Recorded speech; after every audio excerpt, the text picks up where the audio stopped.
आइएगा अब हम ग्रीष्म ऋतु पे बात करते हैं आहार विहार के बारे में। तो ग्रीष्म ऋतु में सूर्य की तेज जो किरणें हैं वह पृथ्वी का सारा जलीय अंश मतलब जल तत्व जितना होता है सबको सोख लेता है। पृथ्वी का तापमान एकदम बढ़ने लगता है, सब जगह ताप ही ताप अनुभव होता है, गर्मी ही गर्मी अनुभव होता है सब जगह। इससे यह आदान काल चरम सीमा होती है। गर्मी और लू का प्रभाव प्राणियों पर ही नहीं, पेड़ पौधों और वनस्पति जगत तक, नदी, कुएं, तालाब आदि पर भी देखने को मिलता है। वो भी सूख जाते हैं ना गर्मी के दिन। तो यथपिंडे तत् ब्रह्मांडे हम सुने, जैसे ब्रह्मांड में घटित होता है वैसे हमारे शरीर में होता है। पंच तत्वों से हमारा शरीर निर्मित है। तो हम देखते हैं कि हमारे शरीर पर इसका क्या प्रभाव।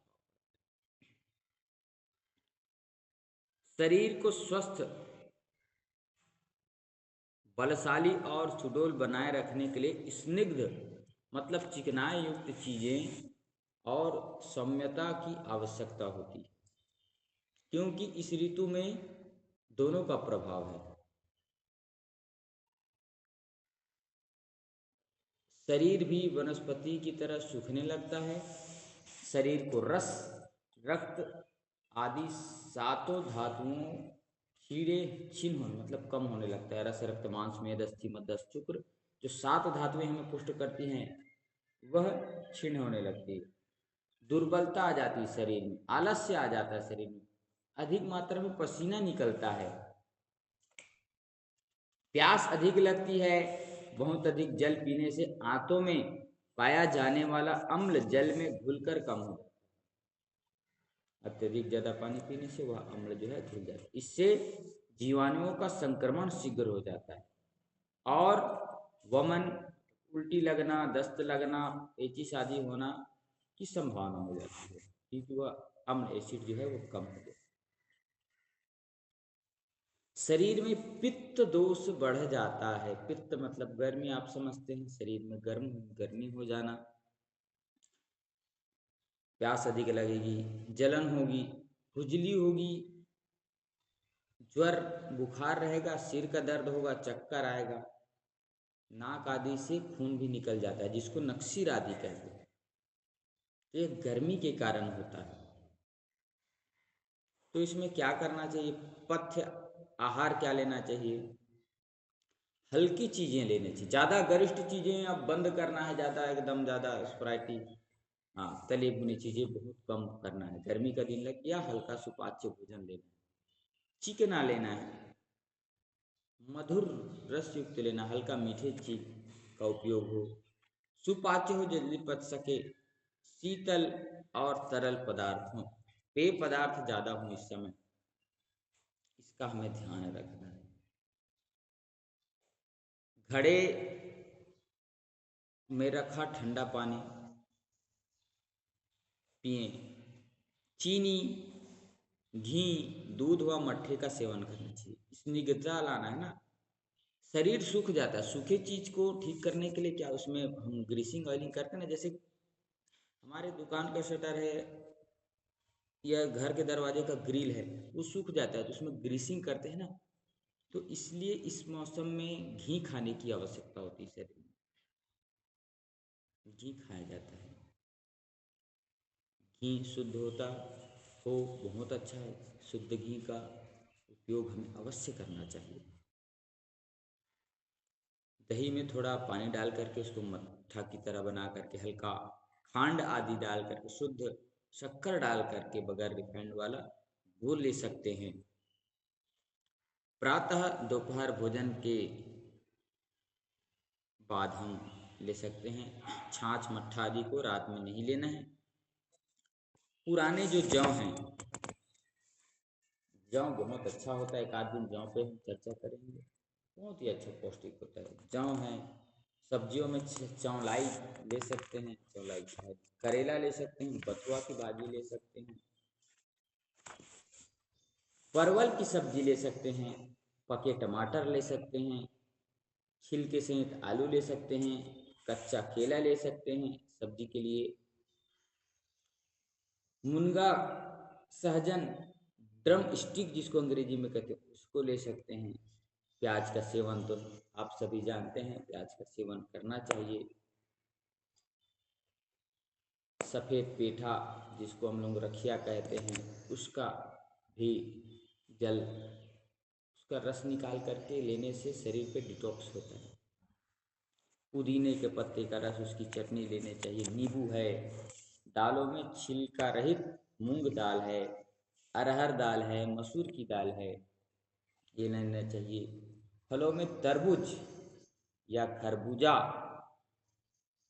मीठा आम, संतरा, अंगूर, हरी पतली ककड़ी, शहतूत जो रक्त से भरा होता है, रक्त वर्ण होता है शहतूत, अनार, आंवला या आंवले का मुरब्बा, आंवला किसी भी रूप में लेना चाहिए। सूखे मेवे में हम ले सकते हैं किशमिश, मुनक्का। किशमिश आदि भी हम लेते हैं तो दुकान से सीधा ला करके मुंह में नहीं डाल लेना चाहिए, उसको धो करके, उसमें प्रिजर्वेटिव आदि डलाया रहता है तो अच्छे से धो करके उपयोग करना चाहिए। फल भी लाते हैं हम तो गर्म पानी में थोड़ा या उसमें नमक आदि डाल करके, बेकिंग सोडा आदि डाल करके उसको क्लीन कर लें अच्छे से फलों को। और जो सूखे मेवे अपन ला रहे हैं उसको शुद्ध ताज़ा पानी में धो करके, किशमिश भी है तो उसको भी धो करके, मुनक्का है तो भी उसको धो करके उसको खाएं। चिरौंजी ले सकते हैं, चिरौंजी भी बहुत अच्छा होता है शरीर के लिए। अंजीर ले सकते हैं, बादाम ले सकते हैं, भिगोए, हल्की गर्म होती है लेकिन भिगो करके लेने से उसकी तासीर ठंडी हो जाती है। तरल पदार्थों में मीठे जो नींबू की पानी शिकंजी जिसको कहते हैं वो लीजिए, वो बहुत अच्छा। कच्चे आम का जो पना बनाते हैं उसको या तो आग में डाल करके या उबाल करके, दो प्रकार से आम का पना बनता है। कच्चे आम का वो लें, शरबत आदि लें, मीठे दही की लस्सी लें। मीठे दही की लस्सी ठंडी होती है और ज़्यादा खट्टी दही होती है वो एसिड बनाता है, इसका ध्यान रखें। मीठी दही हो, ताज़ी और मीठी दही हो। बेल का शरबत अति उत्तम है, अति सर्वोत्तम है पेट की ठंडकता के लिए। और पेट ठंडकता है तो शरीर में ठंडकता रहेगी, दिमाग में तरावट रहेगी, दिमाग भी स्वस्थ रहेगा। तो बेल जब भी मिले खाएं, बेल का शरबत पिएं। मीठा पतला सत्तू बनता है उसका उपयोग करें, ठंडाई लें। चंदन, खसखस, गुलाब आदि के जो शरबत मिलते हैं उसका उपयोग करें। गन्ने, सेब और मीठे संतरे का उपयोग करें। फूलों से सुगंधित कपूर से ठंडा किया जल, नारियल का पानी, मिश्री व घी मिला दूध। दूध में क्या मिश्री या घी मिलाते हैं, वह दूध भैंस का दूध है। रायता है। चंद्रमा की किरणों में ठंडा किया जल या पदार्थ, रात में उसको उसकी बूंद में चंद्रमा की रोशनी में रख करके, चंद्रमा क्योंकि शीतलता का प्रतीक है इसलिए रख कर। अरहर की दाल खुश्क होती है, अतः घी और जीरे का छौंक लगाकर लेना चाहिए। जो हम अरहर की दाल खाते हैं ना, अरहर दाल, वो थोड़ा शुष्क टाइप का होता है, सूखा टाइप का होता है, तो इसलिए उसमें छौंक लगा करके ही लेना चाहिए। रसायन के रूप में हरड़ का सेवन मात्रा में गुड़ मिलाकर करना चाहिए। हरड़, हर्रा जिसको हम कहते हैं उसको लेना चाहिए, वो रेचक का काम करती है, पोषकता का भी काम करती है, तो समान मात्रा में गुड़ मिला करके लेना चाहिए। इस ऋतु में भोजन कम करना चाहिए और खूब चबा चबा कर करना चाहिए, बहुत अच्छा होता है। भोजन ताज़ा और गर्म लेना चाहिए। ठंडा होने के बाद फिर से गर्म करके खाना या फ्रिज में रखे हुए भोजन या व्यंजन को गर्म करके खाना ठीक नहीं है। फ्रिज में देर तक रखे खाद्य पदार्थों का सेवन करना हानिकारक होता है क्योंकि इसमें CFC क्लोरोफ्लोरोकार्बन 12 प्रकार की जहरीली गैस पाई जाती हैं। फ्रिज की अपेक्षा घड़े या सुराही का ठंडा शीतल जल लेना चाहिए। जिससे पृथ्वी की जो पोषक तत्व है वो हमें मिलती है मिट्टी की। 18 प्रकार के सूक्ष्म पोषक तत्व पाए जाते हैं, जिसको माइक्रोन्यूट्रिएंट्स कहते हैं, वो पाए जाते हैं। इस ऋतु में वृक्षों से भरे बाग बगीचों में भ्रमण करना चाहिए, घूमना चाहिए। मन आनंदित होता है, प्रसन्न रहता है, क्योंकि इसमें सूर्य की सीधी किरणें नहीं पहुंचती, वहाँ गर्मी अधिक नहीं होता। रहने का स्थान, विशेषकर हमारे शयन कक्ष बेडरूम में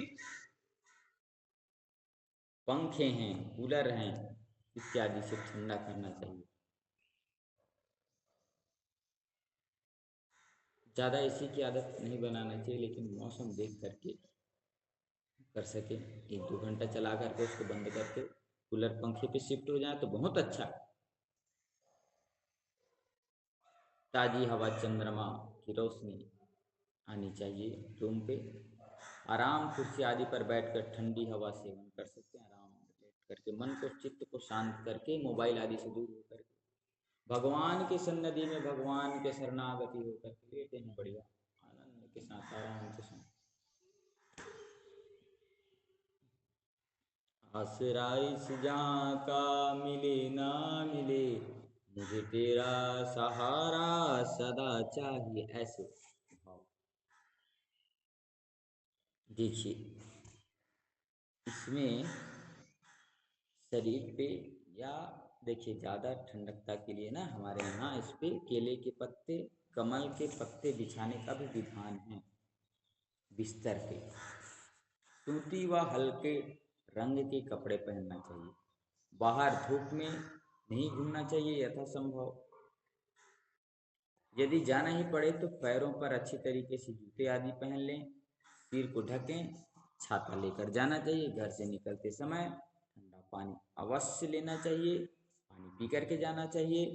एकदम गर्मी से आए तो तुरंत पानी नहीं पीना चाहिए, थोड़ी देर शरीर को सामान्य अवस्था में रखें फिर पानी पीना चाहिए। रात को अगर 10 बजे के बाद आपको जागना पड़ रहा है किसी भी कारण से, किसी भी कार्यक्रम आदि से, तो आपको बीच बीच में एक एक गिलास ठंडा पानी अवश्य पीते रहना चाहिए, जिससे शरीर में खुश्की ना हो। ठीक है, इससे वात और कफ दोष कुपित नहीं होता, कब्ज नहीं होता। नहीं तो कब्ज हो जाएगी ज़्यादा रात जगने से, पेट डिस्टर्ब हो जाता है ना ज़्यादा रात जगने से। इसलिए एक एक घंटे घंटे हमको एक एक गिलास पानी बीच बीच में पीते रहना चाहिए। रात का भोजन विशेष रूप से हल्का होना चाहिए और सुपाच्य होना चाहिए। यदि हो सके तो इस समय में सप्ताह में एक दिन खिचड़ी का, मूंग की दाल की खिचड़ी का उपयोग जरूर करना चाहिए। गर्मी का दिन है, दोपहर के समय में थोड़ा सो सकते हैं। अब इसमें क्या नहीं करना चाहिए, आहार विहार में गर्म चीजें नहीं लेनी चाहिए, खट्टा चीजें हैं, अमचूर आदि है, इमली आदि है, चरपरे चीज हैं, सूखे नमकीन चीजें हैं, कसैले पदार्थ हैं, कम से कम मात्रा में सेवन करनी चाहिए। भारी चीजें हैं, तली हुई चीजें हैं, तेज मिर्च मसाले वाली चीजें हैं, बासी चीजें हैं, लाल मिर्च वाले पदार्थ हैं, उड़द की दाल है, लहसुन है, सरसों है, खट्टी दही है, शहद है, बैगन, बर्फ आदि का सेवन बिल्कुल नहीं करना चाहिए। शहद जो है औषधि के अनुपान के रूप में ले सकते हैं, जितना मात्रा है उतना। बाजार में बिकने वाले चाट पकौड़ी आदि से तो दूर रहना ही चाहिए। खोए आदि व्यंजन, उड़द की पीठी आदि से बने पदार्थ से बचना चाहिए। एक बार में अधिक मात्रा में जल नहीं पीना चाहिए, इससे पाचन अग्नि दुर्बल हो जाती है। हम लोग प्यास लग रहा करके गट गट गट गट पानी पी लेते हैं, वो नुकसानदायक। थोड़ा थोड़ा मात्रा में पानी पीते रहें। विरुद्ध आहार का सेवन नहीं करना चाहिए, विरुद्ध आहार के बारे में आपको बताया था। दूध के साथ दही नहीं लेना, खीर के साथ रायता नहीं लेना, दूध के साथ कटहल नहीं लेना, दूध के साथ करेला नहीं लेना, बहुत सारी चीज़ें, भिंडी के साथ करेला नहीं, ये सब चीज़ें को पालन करना बताया था आपको। बीच में एक आध बार और बता देंगे। एकदम ठंडे वातावरण से निकल करके धूप में नहीं जाना चाहिए, धूप से आकर के एकदम पानी नहीं पीना चाहिए बताया। थोड़ा रुक करके पसीना सोख करके हमें पीना चाहिए। ग्रीष्म ऋतु में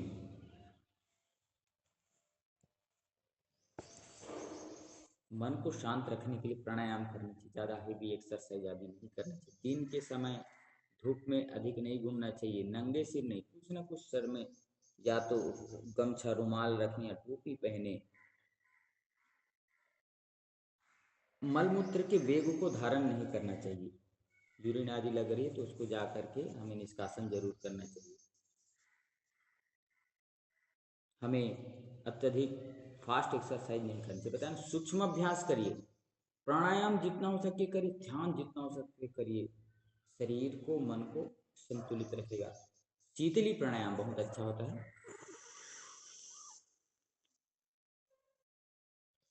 शरीर को शीतलता मिलती है। शीतली प्राणायाम, शीतकारी प्राणायाम, इस प्रकार से श्वास को लेना। और चंद्र विधि प्राणायाम, बाएं से लेना दाहिने से छोड़ना, बाएं से लेना दाहिने से छोड़ना, बाएं से लेना दाहिने से छोड़ना। ये प्राणायाम आदि करें, अनुलोम विलोम प्राणायाम आदि करें तो आपको बहुत लाभ होगा। मन को प्रसन्न रखें, चित्त को शांत रखें, संयमित रहना चाहिए व्यक्ति। विषय वासनाओं की ओर हमें अपने मन को नहीं भटकाना चाहिए। जितना हो सके संयमित जीवन जीना चाहिए। अच्छी चीज़ों का अध्ययन करना चाहिए। समय में आपके पास समय दिन बड़ा हो जाता है ना, समय काटने के लिए हम मोबाइल ना खोज के हम अच्छे सदग्रंथों का, श्रीमद् भगवत गीता, श्रीमद् श्री रामायण, रामचंद्र मानस, राम जी की जो जीवनी है, महापुरुषों की जीवनी है, अच्छे अच्छे आयुर्वेद की किताब हैं, सदग्रंथ हैं, उसका अध्ययन करना चाहिए। चिंतन मनन करने चाहिए। और नहीं तो भगवान का नाम जप करना चाहिए। हरे कृष्णा कृष्ण कृष्ण हरे हरे, हरे हरे राम, राम राम हरे हरे। इस प्रकार के मंत्रों का जप करिए। ओम नमः शिवाय, ओम नमः शिवाय। और आराम आराम से मन को शांति दें। मंत्र का लेखन करिए। ओम नमः शिवाय मंत्र का लेखन, गायत्री मंत्र लेखन कर सकते हैं। राम राम राम राम या श्री सीताराम श्री सीताराम, ऐसे मंत्रों का लेखन करिए कॉपी पे, शुद्ध अंतःकरण से। शुद्ध अंतःकरण से आप बैठेंगे